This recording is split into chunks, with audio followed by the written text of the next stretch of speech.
Hello everyone, I am Tausif Ishtiaque and today I am representing the Business and Private Sector Development Policy Team of YPF.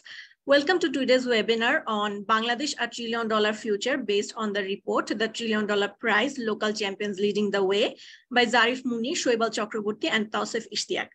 The paper begins by setting the scenario of the economy of Bangladesh in terms of key determinants of growth. It then proceeds to explain the future ambitions of the emerging champions based on BCG's Beyond Great framework, and today's discussion is all about these areas. So before we get started, I would like to introduce you all with YPF as we have many new viewers with us. Youth Policy Forum is a youth-led policy discussion, research and advocacy platform. Here we discuss, debate and learn about the most challenging topics that are faced by our country and moreover the whole world. Our vision is to advance Bangladesh by making youth integral to the policy discussion. As we have many new viewers with us and young viewers with us today, I will encourage everyone to tune with us till the end of the session and put forward your questions in the question and answer segments. So now let me introduce our panelists of the session, who is also the author of the report, The $1 trillion Prize, Mr. Tausif Ishtiaque, who is the partner at Boston Consulting Group, that is BCG, in Kuala Lumpur, Malaysia. He has helped Southeast Asian governments design their digital economy vision. He has worked with government of Bangladesh to design and execute industry development strategy. And he is also our fellow of the business team at YPF. And as moderator, we have Fatimatu Zohra ma'am with us, who is the head of policy advocacy of YPF. She is currently working as a private sector partnership broker at Oxfam, Great Britain.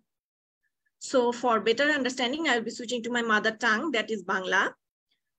তো আজকের discussion ফ্লোটা আমরা শুরু করব প্রথমে বাংলাদেশের অর্থনৈতিক বর্তমান কাঠামো নিয়ে আমরা আলোচনা করব, তারপর এমার্জিং চ্যাম্পিয়ন্স আমরা কাদেরকে বলছি এবং তারপর বিসিজির বিয়ন্ড গ্রেট ফ্রেমওয়ার্ককে কাজে লাগিয়ে আমরা কিভাবে এমার্জিং চ্যাম্পিয়নরা গ্লোবালিও রাইজ করছে সেই ব্যাপারে আলোচনা করব এবং সবশেষে বাংলাদেশের পরবর্তী অর্থনৈতিক বা সর্বোপরি উন্নয়নটা কিভাবে এবং কোত্থেকে আসবে এ ব্যাপারে আমরা আলোচনা করব। তো আমরা শুরুটা করছি বাংলাদেশের গ্রোথ স্টোরি দিয়ে। রিপোর্ট অনুযায়ী যদি আমরা বাংলাদেশের গ্রোথ স্টোরিটাকে সামারি করি তাহলে আমরা দেখতে পাচ্ছি বাংলাদেশে বর্তমানে 170 মিলিয়নের বেশি জনসংখ্যা, যা এশিয়ার অর্থনৈতিক প্রধান দেশগুলোকে এও ছাড়িয়ে যাচ্ছে। আমাদের জিডিপি প্রায় 416 বিলিয়ন এবং 2016 থেকে 2021-এর মধ্যে এর বৃদ্ধির হার প্রায় 6.4, যা বেশ ভালো। আমাদের মাথা পিছু জিডিপি প্রায় $2,500 মতো, আমাদের গড় বয়স 28 বছর এবং আমাদের আয় বৃদ্ধির হার প্রায় 2 গুণ বা সম পরিমাণ, যার ফলে সাম্প্রতিক একটি পরিসংখ্যান ওয়ার্ল্ড ব্যাংকের পরিসংখ্যানের মাধ্যমে আমরা জানতে পেরেছি বাংলাদেশ নিম্ন আয়ের দেশ থেকে নিম্ন মধ্যবিত্ত আয়ের দেশে উন্নীত হয়েছে। তো এই যে বাংলাদেশের উন্নয়নের প্রবৃদ্ধির যে হারটা, এর পিছের মূল ভিত্তি প্রস্তরগুলো কি? তো রিপোর্ট অনুযায়ী আমরা 4টি প্রবৃদ্ধির চালক অথবা 8 গ্রোথ ড্রাইভার্স আমরা আইডেন্টিফাই করেছি, যেগুলো থেকে এমার্জিং চ্যাম্পিয়ন্সরা ইন্সপায়ার হয়েছে। সেটা প্রথমে আমরা দেখতে পাচ্ছি সলিড অপটিমিজম, অর্থাৎ বাংলাদেশের মানুষের মধ্যে যে দৃঢ় প্রতিজ্ঞ, দৃঢ় মনোভাব, দৃঢ় আশাবাদিতা রয়েছে। Rise in consumption, that is খরচ বৃদ্ধি বা ব্যয় বৃদ্ধি, যা একটি দেশের অর্থনীতিতে আয় এবং উৎপাদন নির্ধারণ করতে সাহায্য করে। ইয়াং গ্রোয়িং ওয়ার্কফোর্স, অর্থাৎ বাংলাদেশের জনশক্তি বা ওয়ার্কফোর্সটা অনেক বেশি তরুণ দ্বারা গঠিত। হাই ইকোনমিক রেজিলিয়েন্স, অর্থাৎ বাংলাদেশের অর্থনীতির স্থিতিস্থাপকতা বা সহনশীলতা অনেক বেশি উচ্চমাত্রায় রয়েছে।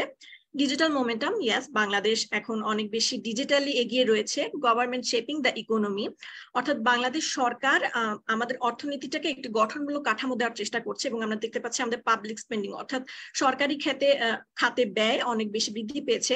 ফাস্ট গ্রোয়িং প্রাইভেট সেক্টর, হ্যাঁ, আমাদের প্রাইভেট সেক্টরও অনেক বেশি দ্রুত বৃদ্ধি পাচ্ছে। যদি আমরা দেখি বিকাশ, এটা কিন্তু লিডিং মোবাইল ফাইন্যান্সিয়াল সার্ভিস হিসেবে কাজ করছে। BRAC, one of the largest NGO in the world. And সবশেষে আমরা দেখতে পাচ্ছি থ্রাইভিং গিগ ইকোনমি, অর্থাৎ হ্যাঁ, বাংলাদেশ একটি নতুন ধরনের গিগ ইকোনমির সাথে পরিচিত হয়েছে, যেটাকে আমরা গিগ ইকোনমি বলছি, এবং মূলত ফ্রিল্যান্সার এবং ফেসবুক এন্টারপ্রেনার, অর্থাৎ অনলাইন ভিত্তিক এন্টারপ্রেনারদেরকে দিয়ে এই ইকোনমিটা গঠিত। তো এখন এই ড্রাইভার্স গুলো এই উন্নয়নের প্রবৃদ্ধির এই ড্রাইভার্স গুলোকে একদল বিজনেস কমিউনিটি কিন্তু আইডেন্টিফাই করে ফেলেছে এবং এত সূক্ষ্মভাবে ওনারা অ্যানালাইসিস করেছে এবং ওনারা কিন্তু এগুলোকে কাজে লাগিয়ে এমার্জ করছে এবং বিজনেস টাইকুনে পরিণত হচ্ছে। ওনাদেরকে আমরা এমার্জিং চ্যাম্পিয়ন্স হিসেবে কিন্তু আখ্যায়িত করছি।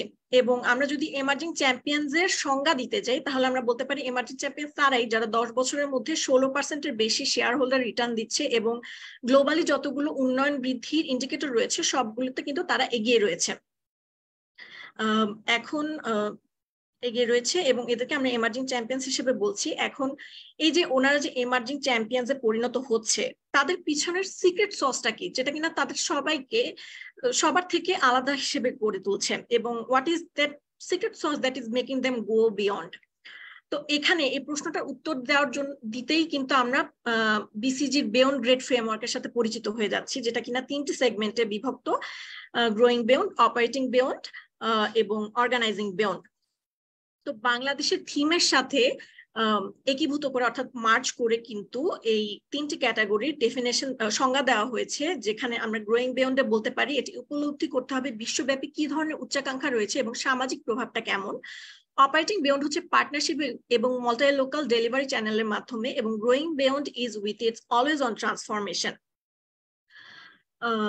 গোয়িং ফরওয়ার্ড, এখন এই লোকাল চ্যাম্পিয়ন্সরা, লোকাল এমার্জিং চ্যাম্পিয়ন্সরা কিন্তু শুধুমাত্র লোকালি আর থাকতে চাচ্ছে না, ওরা কিন্তু গ্লোবালিও এমার্জ করতে চাচ্ছে। তো রিপোর্ট অনুযায়ী আমরা 8টা স্ট্র্যাটেজিক ইম্পারেটিভ আইডেন্টিফাই করেছি, যেগুলো থেকে শিক্ষা নিলে কিন্তু এই লোকাল চ্যাম্পিয়ন্সরা গ্লোবাল চ্যাম্পিয়ন্স হিসেবে এমার্জ করতে পারবে। সেগুলো আমরা তাহলে দেখিনি।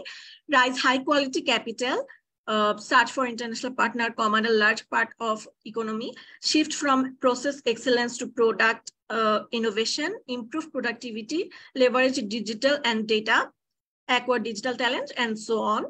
এই স্ট্র্যাটেজিক ইম্পারেটিভস গুলো সম্পর্কে আমাদের স্পিকার এবং মডারেটরের সাথে আমরা বিস্তারিত আলোচনা করব। Moving forward, yes, Bangladesh is on the move. Bangladesh, আমরা বলতে পারি বাংলাদেশ এগিয়ে যাচ্ছে এবং এমার্জিং চ্যাম্পিয়ন্সদেরকে আরো লার্নিংস নেওয়া উচিত, আরো শিক্ষা নেওয়া উচিত, ওনাদের বোল্ড অ্যাসপিরেশন সেট করা উচিত, ওনাদের গ্লোবাল অ্যালায়েন্সদের থেকে মূলধন আরো বেশি রেস করা উচিত এবং ওনাদের বিনিয়োগ করা উচিত ডিজিটাল খাতে এবং প্রতিভা খাতে ওনাদের আরো বেশি ইনভেস্ট করা উচিত। এবং আমরা রিপোর্ট থেকে 6টি এরিয়াস আমরা আইডেন্টিফাই করেছি, যে 6টি এরিয়াজের উপর যদি লোকাল চ্যাম্পিয়ন্সরা এখন যদি ভালো মতো কাজ ফোকাস করে তাহলে ওনারা খুব দ্রুত গ্লোবাল চ্যাম্পিয়ন্সে পরিণত হতে পারবে। সেই এরিয়াসগুলো আমরা দেখিনি।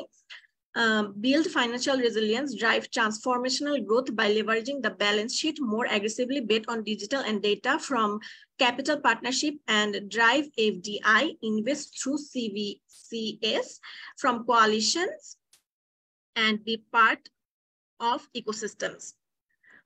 এই ড্রাইভার্স গুলো সম্পর্কেও আমাদের স্পিকার এবং আমাদের মডারেটর বিস্তারিত আলোচনা করবে এবং আমি সাজেস্ট করব বেট অন ডিজিটাল অ্যান্ড ডেটার উপরে একটু ভালো মতো আলোকপাত করার জন্য।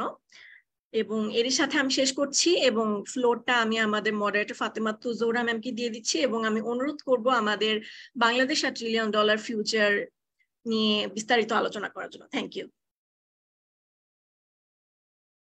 Thank you so much Priyanti.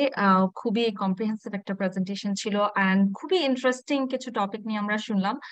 So এখন আসলে আই কান্ট ওয়েট যে আরো বিস্তারিত আলোচনা করার জন্য, এবং আজকে আমরা খুবই লাকি যে তৌসিফ ভাইয়া আছেন যিনি আসলে রিপোর্টটাতে কাজ করেছেন, reporter one of the author's. তো তৌসিফ ভাই কেমন আছেন? আলহামদুলিল্লাহ ফাতেমা, আমি ভালো আছি। আপনি কেমন আছেন? ভালো আছি ভাইয়া। Thank you so much for being with us today. So আমি খুবই এক্সাইটেড আরো ডিটেইলস শোনার জন্য আপনার কাছ থেকে, যে জিনিসগুলোতে হচ্ছে প্রিয়ন্তী অলরেডি টাচ আপন করে গেল। So I want start with the title itself. হ্যাঁ, সো এই যে আমরা বলছি যে দ্য $1 ট্রিলিয়ন প্রাইস, হ্যাঁ, সো এটা যদি একটু আনপ্যাক করেন ভাইয়া, what it actually means for Bangladesh, and আমরা যে জিডিপির গ্রোথের কথা বলছি, সো এটা আসলে আমাদের নেবারিং কান্ট্রিজ বা এশিয়ান যে আরো আদার ইকোনমিজ আছে ওটার সাথে কম্পেয়ার করলে, মানে I just want to put things into perspective, ওই জায়গাটায় যদি ভাইয়া একটু বুঝিয়ে বলতেন যে হোয়াট ইট অ্যাকচুয়ালি মিনস। আমরা যখন আসলে রিপোর্টটা প্রথমে লেখা শুরু করি তখন উই ওয়ার থিঙ্কিং যে রিপোর্টের মেইন ফোকাসটা কি হতে পারে। আমরা কয়েকটা জিনিস নিয়ে খুব শিওর ছিলাম যে বাংলাদেশের ওভার দ্য লাস্ট 20 years বাংলাদেশের growth rate has been phenomenal. তো ওভারঅল একটা পজিটিভ স্টোরি ছিল বাংলাদেশের, যেটা পৃথিবীতে এখনো ভালো মতো সবাই জানতে পারেনি। অনেকের কাছে it's an unknown story, it's a positive story বা ইটস অ্যান আননোন স্টোরি। তো আমাদের একটা সবসময় ফোকাস ছিল যে আমরা এই স্টোরিটাকে কিভাবে সারা বিশ্বে ছড়িয়ে দিতে পারি।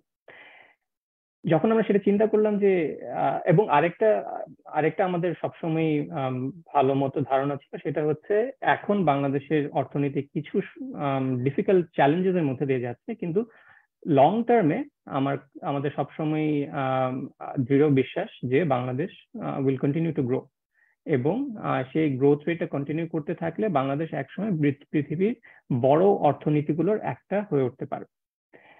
এখন আমরা যদি চিন্তা করি আগে ভালো গ্রোথ হয়েছে, ভবিষ্যতে ভালো গ্রোথ হবে, তাহলে আমরা কোথায় এগিয়ে যাচ্ছি আস্তে আস্তে, এবং সেটাই আমরা আর্টিকুলেট করতে চেয়েছি আমাদের টাইটেলের মাধ্যমে। আমরা বলতে চেয়েছি যে বাংলাদেশ আসলে একটা বড় অর্থনীতি হয়ে যাওয়ার দিকে এগিয়ে যাচ্ছে। আমরা যদি পৃথিবীর বড় অর্থনীতিগুলোর দিকে দেখি, all of them are $1 trillion economies. আমি যদি আপনি যেটা বললেন আমাদের পার্শ্ববর্তী দেশ ভারতের কথা চিন্তা করি, বা আমাদের রিজনে আরো কিছু দেশ আছে, মালয়েশিয়া, ইন্দোনেশিয়া, তাদের কথা চিন্তা করি, এবং অন্যান্য যেসব দেশ আছে যেগুলো অনেক বড়, ইউএস, চায়না, তাদের কথা চিন্তা করি, সবাই একটা থ্রেশহোল্ড পার হয়েছে প্রথমে, সেটা হচ্ছে $1 trillion মার্কটা অর্থনীতির সাইজ হিসেবে। এবং দ্যাট সিগনিফাইজ যে আমাদের অর্থনীতি এখন এতটাই বড় হয়ে যাচ্ছে যে আমরা পৃথিবীর সেই কয়েকটা সিলেক্ট দেশগুলোর মধ্যে একটা হিসেবে কনসিডার হতে পারছি। তো আমাদের কাছে মনে হয়েছে যে বাংলাদেশের স্টোরিটাকে পজিটিভলি বলার জন্য, বাংলাদেশ কোথায় এগিয়ে যাচ্ছে সেটা খুব সাকসিঙ্কলি এক্সপ্রেস করার জন্য আমাদের কাছে মনে হয়েছে $1 trillion ইকোনমি বা $1 trillion প্রাইস, এই টার্মটা would be something which conveys যে বাংলাদেশ সামনে এগিয়ে যাবে, will continue to grow as well as become a large economy. এই তিনটা মেসেজ আমরা দিতে চেয়েছি, এবং আমাদের কাছে দৃঢ় বিশ্বাস হচ্ছে বাংলাদেশ বড় অর্থনীতি হয়ে উঠবে, এটাই প্রথম। এবং $1 trillion সিগনিফাইজ যে বাংলাদেশ একটা বড় অর্থনীতি হয়ে উঠবে, এটাই হচ্ছে সবচেয়ে বড় significance of that term. Thank you so much ভাইয়া। এটা আসলে মানে পুরো জিনিসটাকে পার্সপেক্টিভে নিয়ে আসতে খুবই হেল্প করলো। আর ভাইয়া আরেকটু যেটা জানতে চাচ্ছিলাম, যে অলরেডি প্রিয়ন্তী প্রেজেন্ট করেছে যে এই রিপোর্টটার যে মেইন ফ্রেমওয়ার্কটা, বিয়ন্ড গ্রেড ফ্রেমওয়ার্কটা, তো আপনারা যেহেতু কাজ করেছেন ওই ফ্রেমওয়ার্কটার ডেভেলপমেন্টের পেছনে থট প্রসেসটা নিয়ে যদি আমাদেরকে একটু বলতেন, যে ফ্রেমওয়ার্কটা মানে কিভাবে আপনারা এটা ডেভেলপ করলেন। আই থিঙ্ক এটা বিসিজির একটা গ্লোবাল ফ্রেমওয়ার্ক। আমরা গ্লোবালি বিসিজিতে অ্যারাউন্ড 2500 কোম্পানিজের সাথে কথা বলেছি, যেখানে বাংলাদেশে যেসব কোম্পানি যাদেরকে আমরা হাইলাইট করেছি আমাদের রিপোর্টে তাদের সহ, এবং আমরা বুঝতে চেষ্টা করেছি যে যারা আসলে সাকসেসফুল হয়েছে গ্লোবালি প্রাইভেট সেক্টরে, what are the things that sets them apart. কারণ হিস্টোরিক্যালি আমরা যদি 80-এর দশক 90-এর দশকের কথা চিন্তা করি, it was all about economies of scale. You build a large factory, এবং ওখানে ইকোনমিজ অফ স্কেলের মাধ্যমে you achieve good productivity, you achieve low cost, এবং তারপর the product that you are able to deliver to the client, ওটা কম খরচে এবং সাশ্রয়ী মূল্যে ক্রেতার কাছে উপস্থাপন করা যাবে। সেটাই ছিল মেইন ফোকাস 80-এর দশক 90-এর দশক। আস্তে আস্তে যখন আইটি টেকনোলজি এবং ডিজিটাল টেকনোলজি আস্তে আস্তে গ্রো করা শুরু করলো, এবং এটা বড় কোম্পানিগুলোর কাছেও এটা একটা অ্যাকসেপ্টেবল অপশন হিসেবে দেখা দিল, তো কোম্পানিগুলো চিন্তা করা শুরু করলো, আচ্ছা ফোর্ডের যে মডেলটা ছিল driving high economies of scale, ওখান থেকে আমরা আস্তে আস্তে আর কি করতে পারি। এবং সেখানে উই আইডেন্টিফাইড 3টা pillar. Priyonti put it very nicely, যে 3টা পিলার আমরা আইডেন্টিফাই করেছি: growing beyond, organising beyond and operating beyond. এই 3টা পিলার আমরা দেখলাম সবগুলো এই 2500 কোম্পানির মধ্যে কমন, এবং তারা 20-30 বছর আগের ইকোনমিজ অফ স্কেল থেকে সরে এসে এখন বা ওটাকে এগিয়ে নিয়ে গিয়ে এখন ভিন্নভাবে চিন্তা করছে।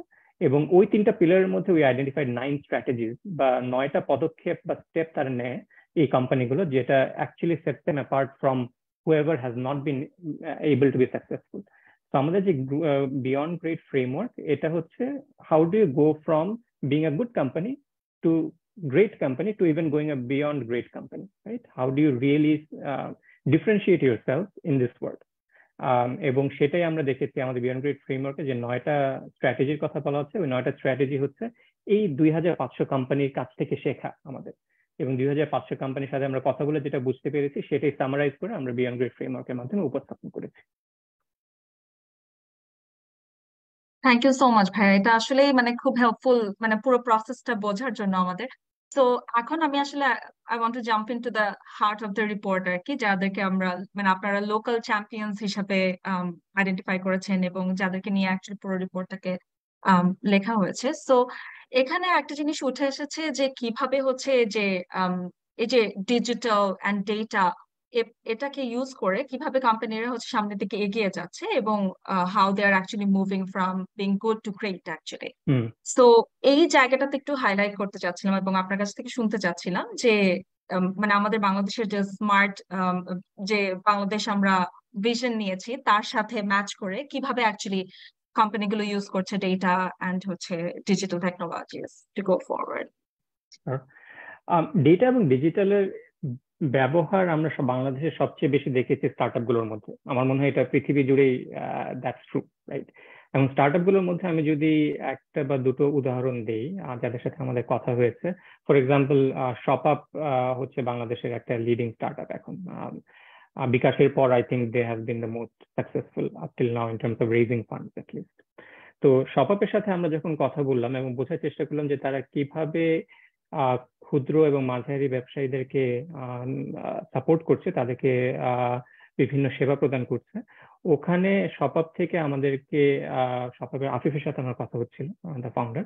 তো আফিফ আমাকে যেটা বললো সেটা হচ্ছে প্রথমে তারা শপআপের সার্ভিসটা সম্পর্কে আমি একটু বলিনি। তো ওদের মেইন একটা সার্ভিস হচ্ছে রিটেইলাররা যেসব মুদির দোকান আছে আমাদের আশেপাশে, মুদির দোকানদাররা যেন একটা অ্যাপ ব্যবহার করে যে কোনো সময় সাপ্লায়ারদের কাছ থেকে প্রোডাক্ট অর্ডার করতে পারে এবং তাদের সাপ্লাই চেইন এবং ইনভেন্টরি ম্যানেজমেন্টটা খুব সহজ হয়ে যায়। কারণ আদারওয়াইজ ডিস্ট্রিবিউটরদের সাথে কমিউনিকেট করা এবং বিভিন্ন প্রোডাক্ট টাইম মতো নিয়ে আসা তাদের জন্য খুব ডিফিকাল্ট। তো ইনভেন্টরি ম্যানেজমেন্টটা সহজ করার জন্য তারা এই শপআপের এই অ্যাপটা ব্যবহার, এটা হচ্ছে শপআপের একটা সার্ভিস, আরো আছে কিন্তু এটা হচ্ছে একটা। তো প্রথমে শপআপের সার্ভিসে ওটা ছিল যে একজন রিটেইলার তার অ্যাপটা খুলে he will have to type what product he want. For example তার যদি সাবান দরকার হয় he will have to type soap, right? অথবা বাংলাও ছিল মনে হয় তাদের, সাবান লিখলো কি কি সাবান অ্যাভেলেবল আছে কোন ডিস্ট্রিবিউটরের কাছে, সেটা লিস্ট চলে আসতো অ্যাপের মাধ্যমে এবং they could order using the app. They made one very simple change, সেটা হচ্ছে দেখলো যে রিটেইলার এটা খুব কম ইউজ করছে। কেন কম ইউজ করছে? রিটেইলারদের সাথে কথা বলে বোঝা গেল এটা কম ইউজ করছে কারণ হচ্ছে তাদের এই লিখে সার্চ করার যে কনভিনিয়েন্স সেটা তারা কনভিনিয়েন্ট মনে করছে না। তাদের লিখে সার্চ করাটা is something which they don't want to do. তো what they introduced after that based on the retailer feedback হচ্ছে ভয়েস সার্চ। তো খুব ছোট্ট একটা চেঞ্জ, কিন্তু লিখে সার্চ করা থেকে চেঞ্জ করে ভয়েস সার্চে চলে যাওয়া এবং সেই ভয়েস সার্চের মাধ্যমে যে কোনো প্রোডাক্ট সামনে নিয়ে আসা তাদের, এবং এই একটা ছোট্ট চেঞ্জের মাধ্যমে শপআপের number of usage in their app went up significantly, right? তো এরকম ছোট ছোট চেঞ্জ ডিজিটাল টেকনোলজি ব্যবহার করে করা is something which startup in Bangladesh are doing. এটা পাঠাও করছে, এটা বিকাশ তো is one of the leading companies in Bangladesh যারা অনেক নতুন নতুন সার্ভিসেস নিয়ে এসেছে গত 5 বছর, বিশেষ করে ওদের অ্যাপটা লঞ্চ হওয়ার পর থেকে। সো এইরকম ছোট ছোট চেঞ্জ কিন্তু আমাদের চারপাশে হয়ে যাচ্ছে একের পর এক, এবং এই ক্ষেত্রে আমি বলবো স্টার্টআপ গুলো সবচেয়ে বেশি এগিয়ে আছে। যেখানে এখনো হয়তো আমাদের দেশের কর্পোরেট গুলো এখনো এতটা they have not really jumped on to the bandwagon yet, সেটা হচ্ছে ডিজিটাল এন্ড ডেটা। আমরা বলবো স্টার্টআপটা খুব এটা অনেক এক্সটেন্সিভলি ব্যবহার করছে, কর্পোরেট গুলো চিন্তা করছে যে আচ্ছা আমি কিভাবে আমার ডেটা ব্যবহার করব এবং এই ডেটাটা ব্যবহার করে আমি কি ধরনের সার্ভিস দিতে পারি আমার ক্লায়েন্টদেরকে। ফর এক্সাম্পল আমি যদি চিন্তা করি বাংলাদেশে ওয়ান অফ দ্য পৃথিবীর লার্জেস্ট এনজিও ব্র্যাকের there are so many different organizations within BRAC যারা একজন আরেকজনের সাথে ডেটা শেয়ারের মাধ্যমে তারা কিন্তু আরো অনেক ভালো সেবা প্রদান করতে পারে, কারণ there are a lot of synergies between the different organizations within BRAC which can happen by sharing data and using that data to provide the right services to the clients, right? এখন আমরা কর্পোরেটদের সাথে কথা বললাম যে আচ্ছা আমরা কেন করছি না, that was a big question, right? যে এই ডেটা ব্যবহার করে আমাদের কর্পোরেটদের কাছে, আমাদের কাস্টমারদের কাছে আরো ভালো সেবা আমরা কি কারণে এখনো দেওয়ার কথা চিন্তা করছি না। তো ওখানে আমরা যেটা শুনতে পারলাম কর্পোরেটদের কাছে সেটা হচ্ছে দে আর অ্যাকচুয়ালি ইনভেস্টিং ইনটু ইট, এবং দেয়ার আর নিউ ইউজ কেসেস যেটা সামনে হয়তো আমরা দেখতে পারবো, নতুন নতুন সেবা হয়তো আমরা সামনে দেখতে পারবো তাদের কাছ থেকে ডিজিটাল খাতে। কিন্তু সবসময় একটা চ্যালেঞ্জ হয়ে যায়, এবং এটা গ্লোবালি শুনেছি, শুধু বাংলাদেশে না, সেটা হচ্ছে ডেটা বা তথ্য ব্যবহার করে যে কোনো ধরনের সেবা প্রদান করতে গেলে খরচ অনেক, এবং সেটা পৃথিবীর যে কোনো কোম্পানির সাথে আপনি কথা বলবেন সবাই একই কথা বলবে যে এত খরচ করে আমি সেবা দেবো, আমার তো সে পরিমাণ কাস্টমার ভ্যালু নেই, এখানে কাস্টমার এতটাও ভ্যালু করে না এই সার্ভিসটাকে। তো ওখানে আমাদের কাছে আমরা সবসময় সাকসেসফুল কোম্পানিগুলোকে যেটা করতে দেখেছি এই ক্ষেত্রে সেটা হচ্ছে rather than creating a very large data system and data infrastructure যেটার খরচ অনেক, তার থেকে ছোট ছোট ইউজ কেস ব্যবহার করে আগানো, অর্থাৎ একটা বা দুটো ফিচার নিয়ে সামনে আগানো যেই ফিচারটা কাস্টমাররা অনেক ভ্যালু করে, এবং সেই ফিচারটাই আমরা শুধু ডেভেলপ করবো, সেই ফিচারের জন্য যে ডেটাটা লাগবে সেই ডেটাটাই আমরা ইউজ করবো, সেই ডেটাটাকে আমরা সবার জন্য অ্যাভেলেবল করে ইউজ করবো। তো এভাবে আস্তে আস্তে use case based focus area করে আগানো গেলে আমার মনে হয় বাংলাদেশে ডিজিটাল এবং ডেটার ব্যবহারটা অনেক বেটার, বিশেষ করে ডেটা অ্যানালিটিক্স এর ব্যবহারটা অনেক বাড়বে, এবং the likes of bKash ShopUp has already shown that it can be done, যে ডিজিটাল এবং ডেটা ব্যবহার করে ভালো সার্ভিস প্রদান করা যায় এবং ইউনিকর্ন হিসেবে নিজেকে প্রতিষ্ঠিত করা যায়। there is none better than Bikash who has shown it already. Thanks ভাইয়া, মানে খুবই ইন্টারেস্টিং এক্সাম্পলস। আমরা তো আসলে রিপোর্টে সবসময় স্ট্যাটস এন্ড নাম্বারস গুলো দেখতে পাই, বাট এই যে পেছনের স্টোরি গুলা, এটা ইজ ভেরি ইন্টারেস্টিং আসলে। Thank you so much for sharing. So naturally আমরা মানে অলরেডি কথা বলা শুরু করেছি যে ডেটার যে অপরচুনিটিস গুলো, ডেটা এবং ডিজিটাল টেকনোলজি ইউজ করার অপরচুনিটিস গুলো, এবং তার সাথে সাথে তো কিছু হার্ডলস আছে, রাইট? তো কি চ্যালেঞ্জেস গুলো আছে যেটার কারণে আসলে বিগ কোম্পানিজ গুলো বা ইভেন স্টার্টআপ এর ক্ষেত্রেও কি ধরনের চ্যালেঞ্জেস আসতে পারে আর কি to move forward with this? So ওই জায়গাটা যদি একটু হাইলাইট করা। একটা চ্যালেঞ্জ আমার মনে হয় যেটা আমি মাত্র বললাম সেটা হচ্ছে খরচের ব্যাপারটা। এটা সবচেয়ে বড় চ্যালেঞ্জ যে কোনো ব্যবসায় প্রতিষ্ঠান অথবা সরকারের জন্য, এটা সবচেয়ে বড় চ্যালেঞ্জ হিসেবে আমরা সবসময় দেখেছি।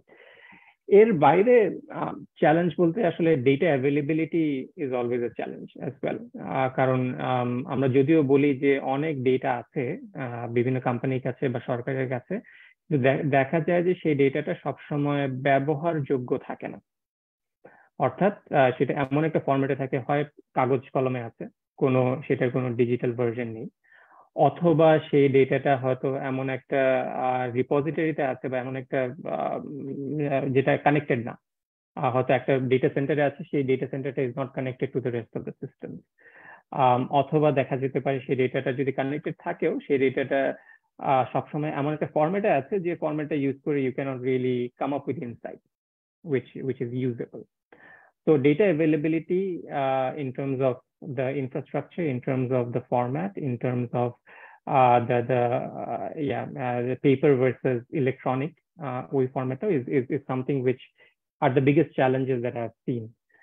যেটা বাংলাদেশে শুধু না, পৃথিবীর প্রায় সব দেশেই আমি কাজ করেছি ব্যাংকের সাথে, মালয়েশিয়া, ইন্দোনেশিয়া, ফিলিপিন্স, যাদের ক্ষেত্রেও আমি একই জিনিস দেখেছি যে data availability is always an issue, এবং সেটা অ্যাভেলেবল করার জন্য যেটা আমি এর আগে বলছিলাম যে আমরা যদি ইউজ কেস ধরে আগাই, অর্থাৎ আমি যদি একটা স্পেসিফিক ফিচার ধরে আগাই, যে ফিচারটা আমি আমার কনজিউমারদেরকে দিতে চাই, সেটা ধরে আমরা আগালে তখন ইজিয়ার হয়। আচ্ছা, আমার সব ডেটা লাগবে না, আমার শুধুমাত্র একটা সাবসেট অফ ডেটা ইউজ করলেই আমি সেটা ইউজ করেই I can give the right services to the client. Right, thank you so much ভাই। এবং মানে আসলে একদম হয়তো স্পেসিফিক আমাদের ফ্লো অফ কনভারসেশনে না, একটু সাইড ট্র্যাক, বাট মানে খুবই রেলেভেন্ট as well. সো এই যে ডেটা অ্যাভেলেবিলিটি নিয়ে আমরা কথা বলছি, তার সাথে সাথে অ্যাজ এ কনজিউমার আমাদের কিন্তু আসলে ডেটা প্রাইভেসি সিকিউরিটি নিয়েও আসলে অনেক কনসার্ন, রাইট? সো এটা কিন্তু ন্যাচারালি চলে আসে। সো একদিকে আমরা যেহেতু বলছি যে মোর ডেটা ড্রিভেন হওয়া উচিত, বাট মানে অ্যাজ এ কনজিউমার্স পার্সপেক্টিভ তখন কিন্তু আমাদের আবার ওই মানে যে কনসার্নের জায়গাটা, সো একটা বিজনেসের পার্সপেক্টিভ থেকে how do you balance that? So ওইটা একটু জানতে চাচ্ছি। ডেটা প্রাইভেসিটা is always a difficult thing. এখন আমরা যদি পৃথিবীর সবচেয়ে বড় কোম্পানিগুলোর কথা চিন্তা করি, which are $1 trillion companies, not just economies, right? For example, Meta, which is Facebook, Amazon.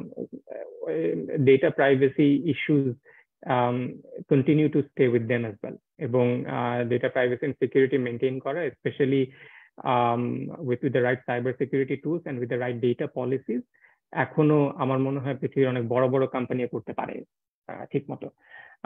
বিশেষ করে আমরা যদি চিন্তা করি আমার বা আপনার ডেটা নিয়ে ফেসবুক কি করছে আমরা এখনো আসলে জানি না, পৃথিবীর কেউই ঠিক মতো জানে না যে কি হচ্ছে। ঠিক একইভাবে বাংলাদেশের কোম্পানিগুলোর জন্য এটা একটা বড় চ্যালেঞ্জ অবশ্যই, কিন্তু তার সাথে সাথে সরকারের এখনো হয়তো আইপি প্রোটেকশন এবং ডেটা পলিসি নিয়ে ওরকম ডেটা প্রোটেকশন নিয়ে ওরকম ভালো পলিসি এখনো মার্কেটে নেই। যেটা আপনি যদি চিন্তা করেন যে ইউএসএ তে Facebook has to answer to the government, right? একটা কমিটি করে ওখান থেকে তাকে অনেক প্রশ্ন করা হয়েছে যে ডেটা নিয়ে তারা কি করছে। বাংলাদেশে এখন আমরা ওই লেভেল অফ পলিসি ম্যাচুরিটি যেতে পারিনি যেখানে আমরা আমাদের কোম্পানিগুলোকে we will hold them accountable. যে তোমার কাছে ডেটা আছে, তুমি ডেটাটা নিয়ে কি করছো সেটা তোমার কনজিউমারদের জানার অধিকার আছে এবং সেই কনজিউমাররা যেন সে অনুযায়ী তোমাকে তাদের ডেটাটা ইউজ করার রাইটস দিতে পারে। এখন একটা কোম্পানি সবসময় চিন্তা করতে হবে যে আচ্ছা আমার কাছে ডেটা আছে, আমি ডেটাটা নিয়ে কি করতে চাই, সেটার জন্য আমার সবসময় চিন্তা করতে হবে এই ডেটার মালিক কিন্তু আমি না। যদিও আমার কাছে মনে হতে পারে আমি ডেটাটার মালিক, ডেটাটার মালিক হচ্ছে আপনি। ফাতেমা আপা যদি কোনো অ্যাপ ব্যবহার করেন, সেই অ্যাপের মাধ্যমে আপনি আপনার নাম, NID card number, passport number যাই দিয়েছেন, সেই নাম্বারগুলো ওই কোম্পানির ওই অ্যাপের রিপোজিটরি বা রেকর্ড ডেটাবেসে চলে যাচ্ছে। তো ওই ডেটাবেসে ওই ডেটাটা যদি ওই কোম্পানি ডেটাবেসে চলে যাচ্ছে, ওটার মালিক কিন্তু তখন আপনি, কারণ ওটা আপনার ডেটা। তো এখন কোম্পানিগুলো বা সেভাবেই চিন্তা করতে হবে যে একজন কনজিউমারের কোনো ডেটা যদি আমি ব্যবহার করতে চাই তাহলে সেটা তার পারমিশন নিয়ে করতে হবে। অর্থাৎ সে যদি আপনার কাছ থেকে এক্সপ্লিসিটলি একটা পারমিশন নেয় যে আমি তোমার এই ডেটাটা ব্যবহার করে আমার সাপ্লায়ারদের বা আমার সাপ্লায়ার যারা আছে তাদেরকে জানাবো so that they can prepare the right products and services for you, তাহলে you already know about it and you give your consent. এখন if you give the consent it should be fine. If you don't give the consent, the company does not use the data. So that's the overall idea যেটা consumer driven company তে data usage এর ক্ষেত্রে সবসময় best practice হিসেবে ব্যবহার করা উচিত। এখনো গ্লোবালি সব জায়গায় এখনো ঠিক মতো হচ্ছে না, বাংলাদেশেও এখনো মোটামুটি আমি বলবো নেসেন্ট পর্যায়ে আছে। That's something which needs to be looked at from a government data protection policy point of view. Secondly হচ্ছে আমাদের বিভিন্ন কি ধরনের টুলস ব্যবহার করে আমরা কনজিউমার ডেটা গুলো সংরক্ষণ করব, অর্থাৎ সাইবার সিকিউরিটি টুলস গুলো যেটা আমরা ব্যবহার করি। সেই ক্ষেত্রে আমরা দেখেছি বাংলাদেশের কোম্পানিগুলো are quite well prepared, specially the large one, যাদের সাথে আমাদের কথা হয়েছে, ইমার্জিং চ্যাম্পিয়ন্স হিসেবে যাদের কথা আমি বলছি। আমাদের মনে হয়েছে যে তারা সবাই are very prepared in terms of ensuring that the data is properly safeguarded from hackers and others, right? যারা সেই ডেটাটা বিভিন্ন সময় they might want to hack and get access to. তো সেদিক থেকে বাংলাদেশের বিভিন্ন স্টার্টআপ গুলো এবং তার সাথে সাথে অন্যান্য অর্গানাইজেশন যারা ডিজিটাল সার্ভিসেস প্রদান করছে তাদের সাইবার সিকিউরিটি টুলস ব্যবহারের দিক থেকে তারা কোয়াইট ahead. এবং সাইবার সিকিউরিটি অ্যাওয়ারনেস এর দিক থেকে এখন আমরা হয়তো পিছিয়ে আছি, শুধুমাত্র কোম্পানিগুলোর জন্য না, আমরা সাধারণ নাগরিক হিসেবে আমরা হয়তো এখন অ্যাওয়ারনেস এর দিক থেকে পিছিয়ে আছি যে কোন একটা ব্রিচ ঘটলে কি করা উচিত, সেটাকে আমরা কিভাবে সামাল দেব, কিভাবে এনশিওর করব minimum impact to the customer data. তো সেদিক থেকে এখন আমার মনে হয় there are good improvement areas যেটা private sector, public sector, as well as যে কোনো সাধারণ নাগরিকের এখনো চিন্তা করার অনেক স্কোপ আছে ওদিক থেকে। থ্যাংক ইউ সো মাচ ভাইয়া, দ্যাট ওয়াজ রিয়েলি হেল্পফুল, মানে পুরো সিচুয়েশনটাকে এক্সপ্লেইন করার জন্য। সো আমরা ডিসকাশনে মুভ অন করব, তার সাথে সাথে যারা এখন ফেসবুক লাইভে দেখছেন তাদেরকে একটা রিকোয়েস্ট যে আপনারা, মানে আই এম শিওর আপনাদের ডিসকাশনের সাথে সাথে অনেক ধরনের কোয়েশ্চেন্স আসছে মাথায়, সো আমি একাই শুধু তৌসিফ ভাইকে কোয়েশ্চেন করে যেতে চাই না, আপনারা চ্যাটে আপনাদের কোয়েশ্চেন্স গুলো আমাদেরকে জানান। আর টিমের বাকিদেরকে আমি রিকোয়েস্ট করবো আপনারা যদি কাইন্ডলি কোয়েশ্চেন গুলো এখানে চ্যাটে পেস্ট করতে পারেন, আমি তাহলে ওটা ভাইয়ার সাথে ডিসকাস করতে পারি আর কি। সো খুবই ইন্টারেস্টিং ডিসকাশন চলছে। মুভিং অন ভাইয়া, আমি আমার পার্সোনাল ইন্টারেস্টের জায়গা থেকেও একটা কোয়েশ্চেন করতে চাই যে অ্যাজ এ ডেভেলপমেন্ট প্রফেশনাল, মানে আমাদের মাথায় সবসময় থাকে যে আর উই বিকামিং মানে too obsessed with economic growth while ignoring the environmental sustainability, and মানে moving forward how do we balance this two? So এই জায়গাটাতে আপনার ওপিনিয়ন শুনতে চাই যে ইকোনমিক গ্রোথটাকে মেনটেন করার সাথে সাথে কিভাবে আমরা মানে এটাকে how can we make it more sustainable আর কি বাংলাদেশের পার্সপেক্টিভ থেকে as a one of the মানে মোস্ট ক্লাইমেটিক ভালনারেবল কান্ট্রি। হয়তো দুভাবে আমাদের চিন্তা করা যায় ব্যাপারটা নিয়ে, and thanks for asking this question. আমার মনে হয় এটা খুবই একটা পার্টিনেন্ট এন্ড রেলেভেন্ট কোয়েশ্চেন আজকালকার প্রেক্ষাপটে। আচ্ছা, তো প্রথমত ইন্টারনালি যদি আমি চিন্তা করি, আমাদের দেশের ভেতরে ক্লাইমেট সাস্টেইনেবিলিটি বা ডিজাস্টার প্রিভেনশন অর দুর্যোগ মোকাবেলার ক্ষেত্রে আমাদের দেশের প্রিপেয়ারনেস কতটুকু আছে। তো ওসবের কথা চিন্তা করলে হিস্টোরিক্যালি দুর্যোগ মোকাবেলার ক্ষেত্রে বাংলাদেশ মোটামুটি ভালো করেছে বলবো। বিভিন্ন সময় আমরা অনেক দুর্যোগের সম্মুখীন হয়েছি, কিন্তু দুর্যোগ মোকাবেলার ক্ষেত্রে আমাদের দেশের অ্যাটলিস্ট আমরা যদি রিসেন্ট মখার কথা চিন্তা করি, যেখানে there was enough of a preparation at least মানুষকে বিভিন্ন আশ্রয় কেন্দ্রে নেয়ার ক্ষেত্রে, সেটা খুব প্রশংসনীয় ছিল আমার মতে। এখন তারপর অনেকে ডিসপ্লেসড হয়েছে, তাদেরকে কিভাবে সাহায্য সহযোগিতা করা যায় সেসব ক্ষেত্রে হয়তো আমাদের আর একটু উন্নতির জায়গা ছিল। তো দুর্যোগ ব্যবস্থাপনায় আমাদের কিছু আমরা হয়তো মানুষকে অ্যাওয়্যার করার দিক থেকে উই হ্যাভ বিন সাকসেসফুল, আশ্রয় কেন্দ্র দেওয়ার ক্ষেত্রে we have bin successful. Post crisis আমাদের মানুষকে সাহায্য করার ক্ষেত্রে হয়তো আর একটু ভালো ব্যবস্থাপনা আমরা করতে পারতাম। সেটা শুধুমাত্র মখার ক্ষেত্রে না, in the previous natural disasters as well, that's something which we saw. So এটা ইন্টারনালি যদি আমি চিন্তা করি, এবং আমাদের সরকারের প্ল্যান আছে দ্য ডেল্টা প্ল্যান অফ 2100 এবং Mujib prosperity plan of 2030 I believe, which are quite detailed in terms of আমরা কিভাবে দেশকে ক্লাইমেট সাস্টেইনেবিলিটির দিকে নিয়ে যাব এবং ডিজাস্টার প্রিভেনশন কিভাবে আমরা ভালো মতো করতে পারি। কিন্তু আমরা যদি এক্সটার্নাল বা পুরো পৃথিবীর প্রেক্ষাপটে একটু চিন্তা করি, তাহলে আরেকটু হয়তো আমাদের চিন্তা করতে হবে যে ক্লাইমেট সাস্টেইনেবিলিটিতে আমরা we need to go further. কারণ এখন পর্যন্ত আমাদের যেসব প্ল্যানস আছে সেটা while it's taking us to a certain level in terms of being able to prevent, or not really prevent, but দুর্যোগ মোকাবেলার ক্ষেত্রে আমাদেরকে সাহায্য করছে, কিন্তু তার সাথে সাথে প্রিভেনশনের দিকে আমরা কিভাবে আগাতে পারি সেদিকেও আমাদের চিন্তা করা দরকার।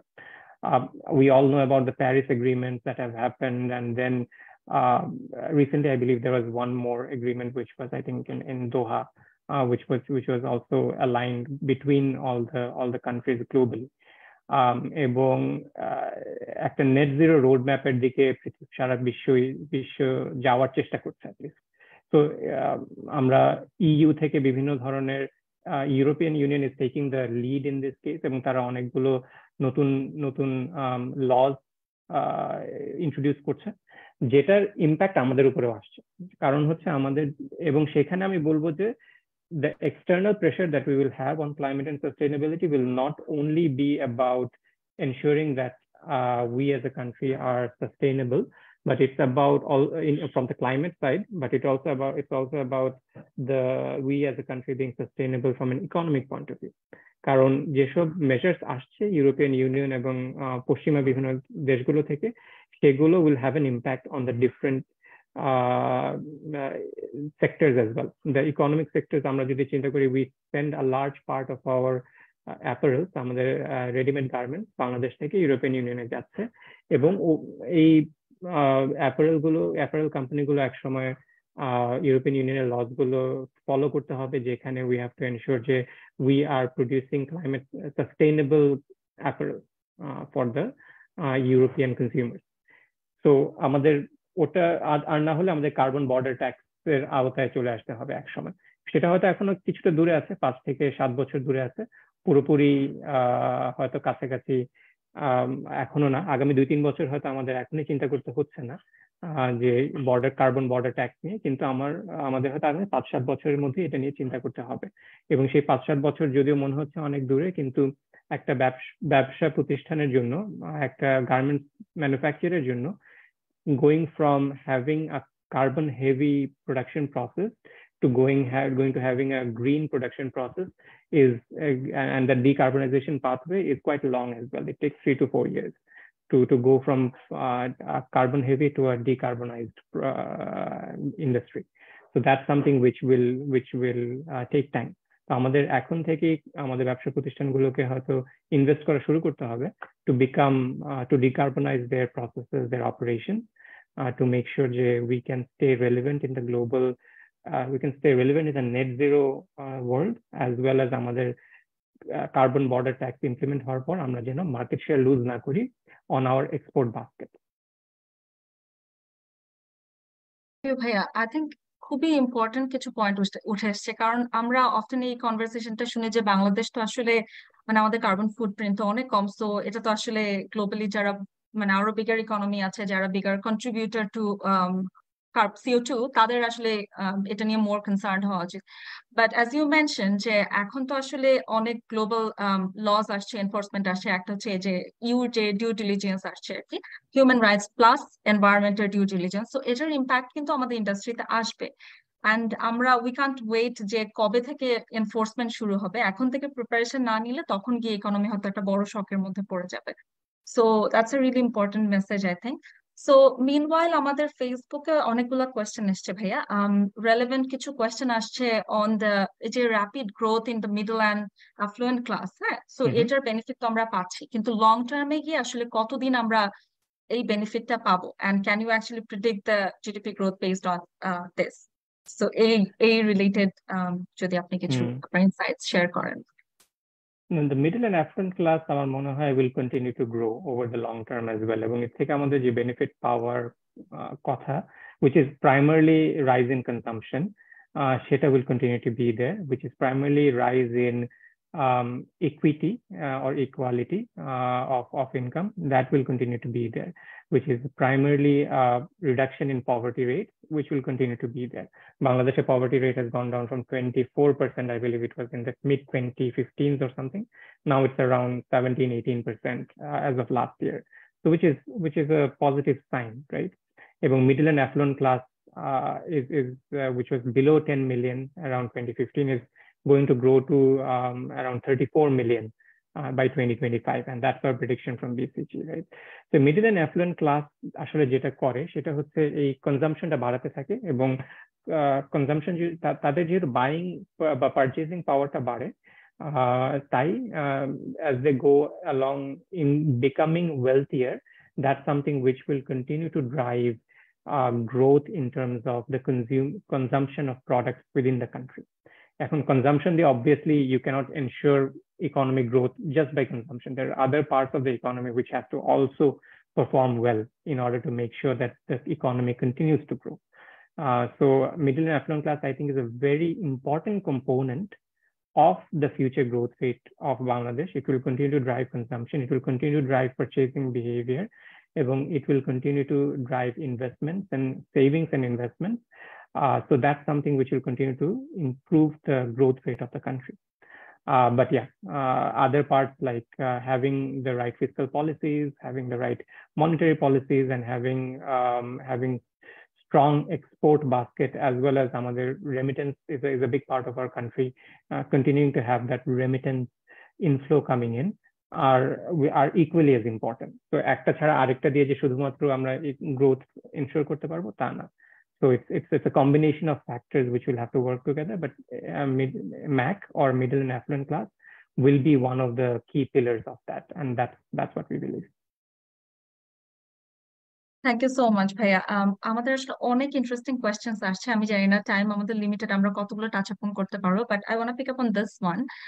সো আমরা বলছি যে আমাদের আসলে স্টার্ট আপ কত ইম্পর্টেন্ট এখন ইকোনমির জন্য। সো স্টার্ট আপ ইকোসিস্টেমে মানে ওভারঅল সিচুয়েশন নিয়ে কিছু কোয়েশ্চেন এসছে। So I wanted to highlight যে বাংলাদেশ তো আসলে ইনোভেশন ইন্ডেক্সে we are not doing very well, right? So R&D তে আমাদের বাজেট খুবই কম। সো এই জায়গাতে প্লাস হচ্ছে ইজ অফ ডুইং বিজনেস, সেখানেও we are not doing very well. So এই চ্যালেঞ্জ গুলোকে কিভাবে আমরা সামনে মোকাবেলা করব, বা এই জায়গাটায় একটু আপনার কাছ থেকে শুনতে চাই। হ্যাঁ, স্টার্টআপের দিক থেকে I think we have bin moderately successful আমি বলবো স্টার্টআপ সেক্টরের কথা যদি আমি চিন্তা করি। কারণ বাংলাদেশে আমি যদি একটু বেঞ্চমার্ক করি আমাদের পার্শ্ববর্তী দেশের সাথে, সেখানে যে পরিমাণ ইনভেস্টমেন্ট এসেছে বাংলাদেশে এখনো স্টার্টআপ সেক্টরে সে পরিমাণ ইনভেস্টমেন্ট আসেনি। এবং the things that you mentioned, ease of doing business is a major impediment which plays a role in that, right? Innovation index আমাদের অবস্থান also plays a major role, but at the same time the other things that we just talked about, middle and affluent class growth is something which drives the growth of startups as well. So startup e amra koyekta success story dekhechi. Bikash is a success story. There is a lot of investments which came into Bikash. Obviously Bikash ke ekhon startup bola jay na. ShopUp is a success story which they have received a lot of investments as well. Pathao is a success story. They have received good investments from Southeast Asia and other regions. So Chaldal is a success story. They've also received good investments. 10-minute school is a success story. So there are good success stories around. যেটা বাংলাদেশের startup সেক্টরে দেখা যায়, but এখনো সেটা has not gone to the level যেখানে আমরা বলতে পারি বাংলাদেশে 100টা সাকসেসফুল স্টার্টআপ আছে, এখনো ওখানে পৌঁছাতে পারেনি। বাংলাদেশের সাকসেসফুল স্টার্টআপের কথা বলতে গেলে 10 থেকে 15টার কথাই বলতে হবে এখন পর্যন্ত। তো আমার মনে হয় এখনো there is a lot of scope for growth, এবং সেখানে R&D obviously comes in, but typical আমরা হিস্টোরিক্যালি R&D যেভাবে ভাবতাম যে যেটা would require investment into let's say research labs, সেটা হয়তো বাংলাদেশের প্রেক্ষাপটে এখনো লো। এবং গিভেন যে এখন আমরা ওরকম ভাবে R&D স্পেন্ডিং বাড়তে দেখছি না from government or the private sector, I think it in the near future it will continue to stay low. কিন্তু অন্য টাইপের ইনোভেশন আমরা মার্কেটে দেখতে পাচ্ছি, যেটা বিকাশ শপআপের কাছ থেকে আমরা দেখতে পেয়েছি। তো অন্যান্য স্টার্টআপ গুলো সেই ইনোভেশনের কাজগুলো করছে। I think it's now the time where we take some of the stories of these startups globally to the right VCs, to the right angel investors, যেখানে the story of Bangladesh and the specific problems that these startups are solving should be able to showcase how they can be successful despite not having the right business infrastructure, meaning the ease of doing business being low, and despite having low innovation index historically in the country, right, or low R&D spending historically in the country. So despite those two things, আমাদের দেশে startup গুলো কিভাবে successful হয়েছে in the past and in the future কিভাবে তারা successful হতে পারবে, সেটা is still I think a very compelling story which investors are looking for, and investors would be very interested to fund. So I think the startups will not have the power to change these two things, changing ease of doing business or changing R&D spending. That's something which the government will have to invest into, but the startups can say how they will be successful despite these two challenges being there. Right. So এই ডিসকাশনের সাথে আমি একটু follow up করবো ভাইয়া, যে ecosystem তো আসলে কোনো একটা প্লেয়ারের ক্ষেত্রে আসলে সম্ভব না ইকোসিস্টেমকে চেঞ্জ করে নিয়ে আসা। সো আপনাদের রিপোর্টে উঠে এসেছে যে the importance of having a coalition, বা একসাথে কাজ করা to change the ecosystem. So সেই জায়গায় আমরা একটু YPF এর প্রমোশন এখানে করে ফেলি। YPF is working towards building a coalition that we call Q. So this is basically is coalition for upgrading Bangladesh economy. So আমাদের aim হচ্ছে যে যারা relevant stakeholders আছেন, যারা can actually have a part in the play, to bring them on the same table and have this discussions যে কিভাবে হচ্ছে ইকোসিস্টেমটাকে আরো easier করা যায়, convenient করা যায়, not just for startups, for overall businesses. এবং তার সাথে সাথে শুধুমাত্র আমরা ডাইভার্সিফিকেশনে ফোকাস না করে উই আর অলসো এমফাসাইজিং যে আমরা আপগ্রেডিং এর উপরও ফোকাস করি, যে বাংলাদেশ কিভাবে হচ্ছে মোর সফিস্টিকেটেড ইন্ডাস্ট্রি গুলোতে ফোকাস করতে পারে। সো সেই জায়গা থেকে মানে আপনার আইডিয়া শুনতে চাচ্ছিলাম যে আপনারা যে কোয়ালিশনের উপর ফোকাস করেছেন ওই জায়গাটা একটু শুনতে চাই। Sure. কোয়ালিশনের আইডিয়াটা খুব ইন্টারেস্টিং। আমার মনে হয় ফার্স্ট অফ অল YPF কোয়ালিশনের উপর যেভাবে ফোকাস করছে, I think that's the right thing to do, and that's one of the core pillars which can help drive the future of Bangladesh, right? তার বাইরে আমাদের কাছে মনে হয়েছে বাংলাদেশের শুধু স্টার্টআপ না, আমাদের কাছে মনে হচ্ছে বাংলাদেশের প্রাইভেট সেক্টরকে লং টার্মে সাস্টেইনেবল এবং প্রপারলি গ্রো করার জন্য we have to be part of the global ecosystem, and we have to form coalitions with different partners globally, যেখানে we can become part of the supply chain globally as well. আমরা এখন পর্যন্ত পৃথিবীতে যেখানে আমরা we are part of the global supply chain and part of the global coalition is our apparel sector. আমাদের readymade garment সেক্টরে we are part of the global supply chain. আমাদের H&M, Zara কেউই চিন্তা করতে পারে না বাংলাদেশ থেকে প্রোডাক্ট সোর্স না করার কথা। They will obviously source from multiple countries, কিন্তু বাংলাদেশ থেকেও তারা সোর্স করবে because we are part of the global supply chain there.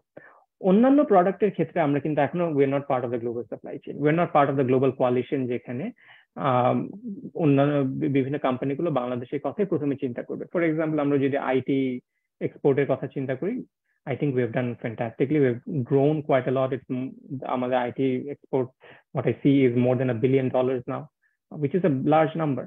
কিন্তু আমরা যদি আমাদের পার্শ্ববর্তী দেশ ভারতের কথা চিন্তা করি, অথবা ফিলিপিন্সের কথা চিন্তা করি, or even ভিয়েতনামের কথা চিন্তা করি in terms of IT exports or high-tech manufacturing product exports like mobile phones and laptops, so they have gone far ahead from where we are, right?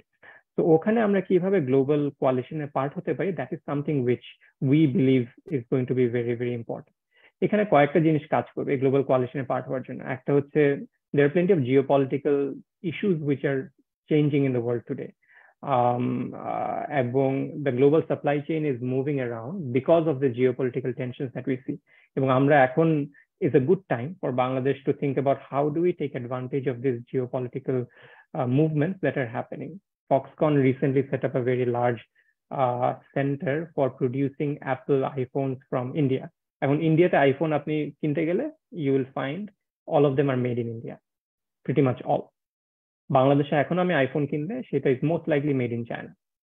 So আমরা কিভাবে এই অন্যান্য ইন্ডিয়া যেভাবে পার্ট হয়েছে of the part of the global coalition in mobile phone manufacturing, ঠিক একইভাবে আমাদের চিন্তা করতে হবে আমাদের কয়েকটা ইন্ডাস্ট্রি পিক করে যে how do we become part of those industries এবং become part of the global coalition for that. এবং our economy right now is large enough, যেখানে আমাদের গভর্নমেন্ট বিভিন্ন দেশের সাথে G2G লেভেলে সেভাবে কথা বলতে পারবে। আমাদের large companies are large enough as well, আমাদের emerging champions যারা আছে they are large enough to go and have a conversation with I'm just example niche for the likes of Foxconn to say, okay, what will it take for you to come and set up something in Bangladesh so that we can make iPhones here and then export it globally to different countries. তো সেই discussion গুলো করার জন্য আমাদের আগে হয়তো সেই সক্ষমতা বা সেই স্কেলটা ছিল না, কিন্তু এখন আমার মতে আমাদের সেই সক্ষমতা এবং সেই স্কিলটা আছে, যেখানে we can be part of those global coalitions for sure. Definitely, thank you so much ভাইয়া। আই থিঙ্ক আমাদের আরো কনভারসেশন হওয়া উচিত ইন্ডাস্ট্রি প্লেয়ারদের সাথে এবং ডিসিশন মেকার যারা আমাদের পলিসি মেকারস আছেন, সো দ্যাট মানে ওই ভয়েসটা আসে যে এক্স্যাক্টলি কোন কোয়ালিশন গুলোর পার্ট হলে we can actually take the benefit of those coalitions and আমাদের ইন্ডাস্ট্রি গুলো কিভাবে এক্সপ্যান্ড করতে পারে। সো ভাইয়া আমরা জাস্ট মানে শেষের দিকে চলে এসেছি। ভাইয়া বলেছিলেন আপনার মানে এরপরে you have other commitments. So শেষ করার আগে আমি একটু ইনামের কাছে যেতে চাচ্ছিলাম। So he has a question around আমাদের স্কিলস ডেভেলপমেন্টের ক্যাপাসিটি নিয়ে। ইনাম যেহেতু আছে এই কলে, সো আমি ইনামকে রিকোয়েস্ট করবো ডিরেক্টলি যদি কোয়েশ্চেনটা আস্ক করে। Thank you so much Fatema আপু। আমার যে প্রশ্নটা ছিল যে তৌসিফ ভাইয়ের আলোচনার মধ্যে আমরা মানে ডেটা পলিসি ইউজ গুলো নিয়ে বেশ সুন্দর একটা প্যাটার্ন আমরা দেখতে পাচ্ছিলাম। তো বাংলাদেশের ক্ষেত্রে যেটা আমি নিজে লক্ষ্য করেছিলাম যে বাংলাদেশে হচ্ছে এখনো ডেটা সায়েন্স বা ডেটা ইঞ্জিনিয়ারিং, ডেটা অ্যানালিটিক্স এই ধরনের সাবজেক্ট গুলোকে ইউনিভার্সিটিতে পড়ানো হয় না। কিন্তু আমি যদি চিন্তা করি যে ইন্ডিয়ার ক্ষেত্রে কিংবা সাউথ ইস্ট এশিয়ার ক্ষেত্রে সেখানে ইউনিভার্সিটিগুলোতে কিন্তু এই সাবজেক্টগুলোকে অনেক বেশি পপুলার করা হয়েছে। সো বাংলাদেশের যেহেতু ডেটার ইউজেস গুলো বাড়ছে, তো আমাদের এখানে আসলে ক্যাপাসিটি বিল্ড আপটা কেমন ভাবে করা উচিত বা এটার ক্ষেত্রে চ্যালেঞ্জ গুলো কেমন মনে হয়? চ্যালেঞ্জ অবশ্যই আছে, এবং I think the question that you asked is very relevant. যে আমি হয়তো একটু ব্রডেন করি the question that you asked, which is not just about data scientists or data engineers. I will think about, are we becoming ready for the skills of the future or even the skills of the present, right? যেখানে data science and data engineering is one big skill যেটা will continue to grow, কারণ শুধু বাংলাদেশ না, পুরো পৃথিবী জুড়েই ডেটার ব্যবহার বাড়তে থাকবে, এবং সেই ডেটাকে কিভাবে আমরা ম্যানেজ করবো এবং সেই ডেটা থেকে আমরা কিভাবে ভ্যালু এক্সট্রাক্ট করবো, সেটা is a big question everywhere in this world, এবং বাংলাদেশেও এটা বড় একটা প্রশ্ন। এখানে হয়তো আমরা এখন আমার একাডেমিয়ার পক্ষ থেকে আমার কিছু বলাটা ডিফিকাল্ট, কারণ I've never been part of the academic circle.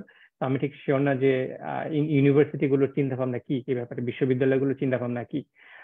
কিন্তু যেটা অনস্বীকার্য সেটা হচ্ছে আমাদের অবশ্যই ডেটা সায়েন্স এবং ডেটা ইঞ্জিনিয়ারিং এর কোর্সগুলো অফার করা উচিত বোথ পাবলিক অ্যান্ড প্রাইভেট ইউনিভার্সিটিগুলোতে। যে কারণে হয়তো এখন অফার করা হচ্ছে না সেটা হচ্ছে বাংলাদেশের বড় কোম্পানিগুলোতে বা কর্পোরেট গুলোতে এখনো সেই পরিমাণ ডেটা অ্যানালিটিক্স এর ডিমান্ড নেই।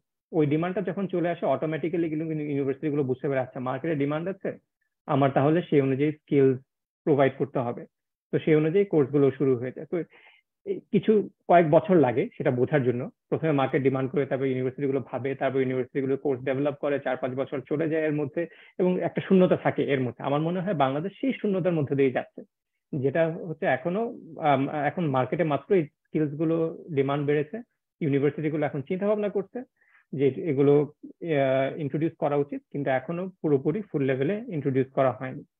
কিন্তু এর মধ্যে the good thing that you brought up is other countries are already offering it, so in partnership with other countries এরকম কিছু কোর্স অবশ্যই অফার করা যায়, এবং আমাদের বিশ্ববিদ্যালয়গুলো আমার মতে are again matured enough to be able to provide these courses, এবং not just the data analytics courses but also other skills of the future which will include AI technology, and generative AI is a big talking point after ChatGPT has come, as was born last year, right?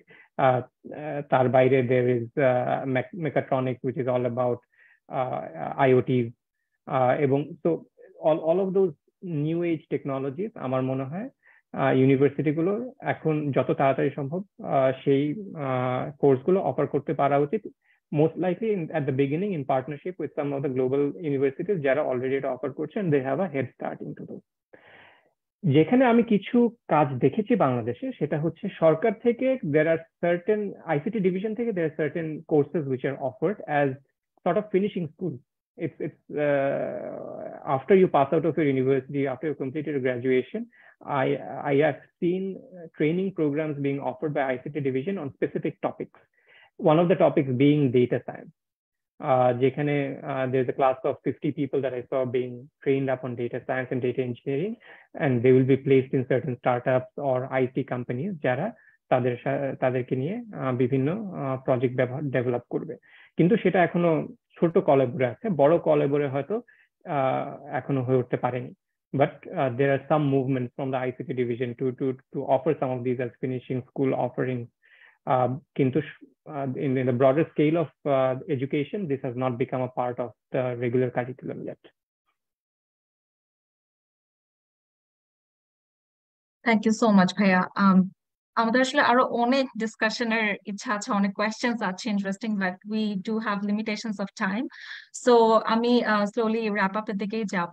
তো লাস্টে ভাইয়া আপনার কাছে আসতে চাচ্ছিলাম যে যদি already আমরা কথা বলেছি অপরচুনিটিজ এন্ড চ্যালেঞ্জেস গুলো নিয়ে, বাট মানে if you could just highlight a few points যে আমাদের এই যে $1 ট্রিলিয়ন ইকোনমির দিকে এগিয়ে যাওয়ার জন্য কি অপরচুনিটিস গুলো কি, এবং তার সাথে সাথে কি চ্যালেঞ্জেস গুলো আমরা ফেস করতে যাচ্ছি, এবং how do we actually handle those. So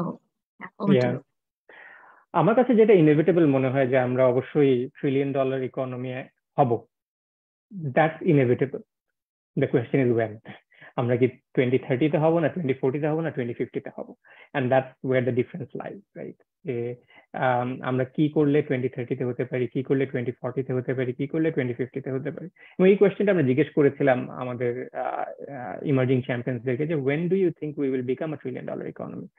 এবং the overwhelming majority gave us the number was 2035. So 2035 is a number which everyone is going with, and I think it's a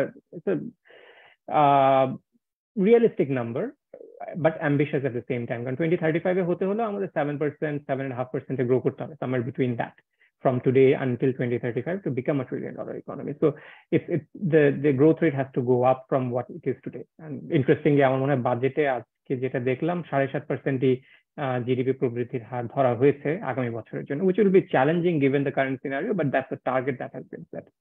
So 2035 এর দিকেই হয়তো আমরা এগিয়ে যাচ্ছি। এখন সেটা হওয়ার জন্য অবশ্যই there are some short term things that has to happen, there's some long term areas which has to be looked at as well. Short term I guess আমাদের balance of payment situation has to get better.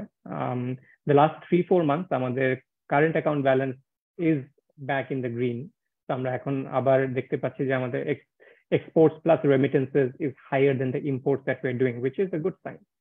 এর আগে প্রায় দেড় বছরের মতো আমরা নেগেটিভে ছিলাম প্রত্যেক মাসে, যে কারণে আমাদের ডলার রিজার্ভ কমে আসছিল, কিন্তু এখন আবার কিছুটা স্থিতিশীলতার দিকে আগাচ্ছে। অবশ্যই there are certain prices that we are paying as a country, যেটার কারণে we are being able to do this, এবং কিছু contractionary policies the government has taken, like luxury item import করা যাবে না। So there are certain things that steps that have been taken which has led to the imports going down and this happening, and also the global energy prices and commodity prices has recently also gone down, যে কারণে import prices এর উপর pressure একটু কমে এসেছে। So এই balance of payments টাকে স্থিতিশীলতা বা ডলার রিজার্ভকে স্থিতিশীলতার দিকে নিয়ে যাওয়া is an immediate priority over the next few months, right? Secondly, আমাদের immediate বলবো না, আমি বলবো short to medium term priority আরেকটা হচ্ছে জনগণের জীবনকে একটা গুড কোয়ালিটি অফ লাইফ দেওয়া। One of the main things there is inflation control করা বা মুদ্রাস্ফীতিটাকে কন্ট্রোল করা। এখন inflation has hit us quite badly in the last 1 year. It's close to 10%, 9-something%, if I remember the last time I saw it. Globally, it's a problem. শুধু বাংলাদেশে যে hit করেছে তা না, historically low inflation countries like Europe is also seeing যে তাদের inflation অনেক বেড়ে গেছে রিসেন্টলি, এবং বাংলাদেশ থেকে অনেক বেশি ছিল অনেকে। তো শুধুমাত্র আমাদের সমস্যা এটা না, কিন্তু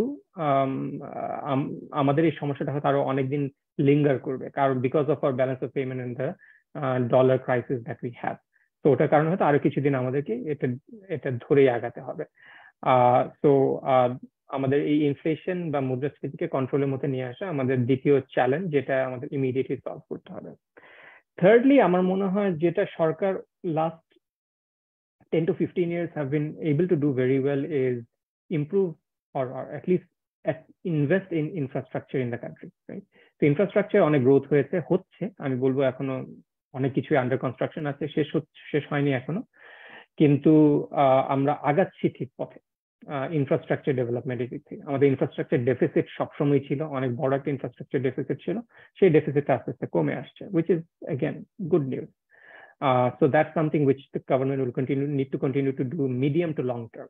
So short term balance of payments, short to medium term inflation, the overall quality of life of the citizens, medium to long term infrastructure investment, এবং লং টার্মের কথা আমি যদি চিন্তা করি, এটা যদি এখনের প্রায়োরিটি হওয়া উচিত, but improving our investments into education and health care.